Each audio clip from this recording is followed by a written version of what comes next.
Okay. So, Penny, can you tell me why I'm here? What am I doing in this life, in this universe? What am I doing here? Wow. Where Okay, what a huge, absolutely, what a huge question. I'll give you the quick answer. Yes, okay. please. I need the quick fix. Because we might not have the next 20 years to be able to just sit here whilst I talk through it. I think first and foremost you have to realise that you are not just a human being, and I think this is the mistake that a lot of people make. They think that they are only what they see in the mirror. Okay. What you have to remember is that you are first and foremost spirit having a human existence. Okay. Okay? So there's two parts of you. So you could say that your ego mind is probably running the human existence, and your heart is running the soul, the spirit existence. Now, both parts of those are desperately trying to protect you. Neither of them are malevolent, but of course they come from a totally different point of protecting you. Okay. For instance, your soul is immortal. Your soul lasts forever. It is your spirit, it is your soul, so it is immortal. But your mind knows that it only has so many days before it reaches its sell-by date. Okay, do you mean by the passing of my life in this body? Absolutely. Right, okay. Absolutely. Now, some people talk about it as the soul reincarnating. Sort of like, so how many lifetimes have I had? You know, what are my past lifetime experiences? I like to look at it in a slightly different way. So I like to see, obviously, the soul as being immortal, you know, lasting forever. And I see that when I'm in soul form, I know that there are certain things I have to come back to experience in the human life. So say, for instance, in this lifetime, I don't know whether you know, but you actually knew why you were coming back. You made a soul contract, and you chose your parents, and you chose the circumstances. Yeah, I knew that. Sorry, yeah. So that would enable you to fulfill what you were coming back for, and to clear any karmic issues, in other words, past life issues that you needed to address.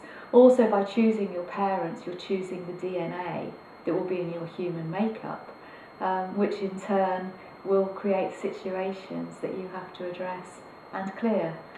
That's really interesting because, yeah, I suppose in my pursuit of success I've had to face things that they have been terrified of doing their whole lives, and I suppose I've seen that as, I thought it was a problem in my psychology and a problem with me. I suppose after you just said that as well, it's kind of a gift in that they were that way and I've chosen them for me to actually face those things, or for this life to give me the opportunity to face those things. Is that kind of the... That's absolutely right.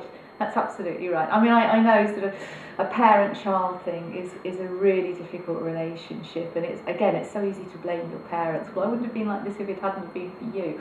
But you have to look for the gift in everything, and you can see, even if it makes you totally different to your parents, you needed your parents to be like that so that you could learn how to be totally different. Cool. Thank you, Penny. That's great.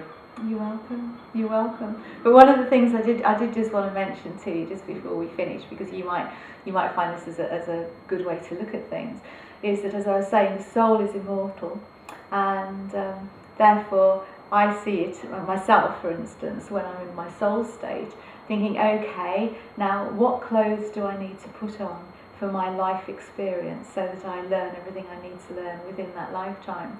So I sort of like go to this big wardrobe, and this lifetime I've picked out the penny clothes and put those on, and so I wear those until they've worn out.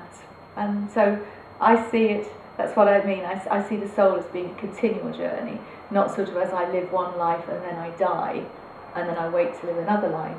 I just see it as putting clothes on and taking them off. So this is just my spirit living Ben's life. Yeah, because that's what you chose. Ben's clothes in this life. Yeah, yeah. Because that's what I chose. Yeah. To fulfill what you needed to do. It's just really, I mean, it's great because it's really challenging my level of thinking, and I suppose we measure everything that we think based on the things we see around us, and what you're talking about here is the kind of the deeper intangible Yeah. So that we another don't see. Yeah, don't take everything at face value. Look for the gift. Look for the hidden secret within it. You know, the 3D world is totally run by our mind, and therefore we can get ourselves into all sorts of state, and by reacting, you know, we don't like this or we don't like you. But if you go into your heart, which is your connection to your soul, then you'll see and understand why it's happened, and you'll appreciate the experience. So what I actually need is a copy of The Circle of Life as soon as possible. Yes. And it's like a reference guide, isn't it? So I can pick it up when I need it, and it's not something that I just need to read as a book almost. It's just something that I can literally use as a reference guide to any challenging I'm facing at the time. Absolutely, that's right. Yeah, that's the way that I hope that it will be used. Cool. Thank you, Penny. Thank you very much.